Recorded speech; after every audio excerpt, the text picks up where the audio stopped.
2007年11月7日，一架波音737型客机刚刚离地，还没爬升多久，便发生了让人难以置信的一幕：右侧2号发动机竟然在毫无征兆的情况下整台脱落，没有爆炸，没有火光，就这么悄无声息地消失了。驾驶舱瞬间响起刺耳警报，机长立刻意识到这不是普通故障，而是级别最高的紧急情况。那一刻，他脑海中飞快闪过英伦航空92号班机的悲剧，同样在起飞时失去动力，最终却撞击地面，机毁人亡。而这一次，他们的结局会不一样吗？机长能否带领所有人员逆天改命，安全落地？南非开普敦国际机场，全国航空723号班机的6名机组人员已集合完毕，正准备飞往约翰内斯堡国际机场。全程经过大约2个小时，驾驶舱内2名飞行员则是我们常见且典型的老带新组合。50岁的机长特雷弗阿诺德累计飞行时长超13000小时，在航空公司内部他是个有名的流程控，对待所有的标准操作程序极其严苛。而副驾驶丹尼尔佩里年仅25岁，总飞行时数刚破1000小时，其中在737上仅飞行了278小时。但也正因如此，能搭档一位守规如命的机长，对他来说无疑是一种保障。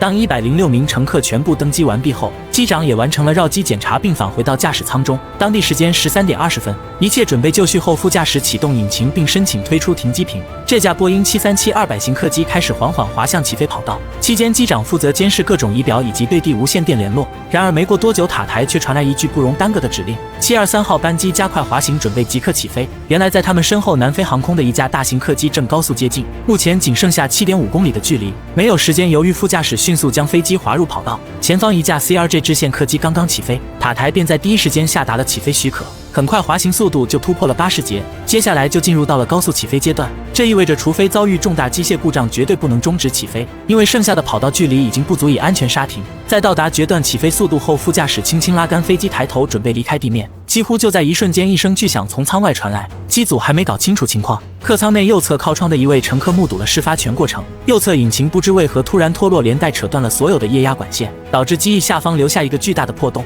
这位乘客震惊之余，将刚才看到的一切转述给了他旁边的人，而该名乘客面不改色地回应道：“别担心，就算只剩下一台发动机，飞机也能继续飞行。”难以想象他的心理素质有多强大。而此时的驾驶舱内已经彻底进入地狱模式。一声巨响过后，发动机的脱落对右侧机翼施加了一个非对称向上的力，从而导致整架飞机开始猛地向右侧翻滚。但好在副驾驶反应迅速，他一边向左打操纵杆，同时踩下左侧方向舵，这才勉强将飞机从失控边缘拉回来。而机长在确认正爬升率后，收起起落架，并迅速检查各项参数。数秒钟后，他们掌握了2条重要信息：2号发动机的推力目前已经降至0，反推系统异常，相关的液压系统也出现了低压警告。一切迹象都表明右侧发动机已经严重损坏。然而此时他们还不敢贸然断定，因为英伦航空92号班机错误关闭发动机的教训历历在目。那么对此，机长又会做出怎样的抉择呢？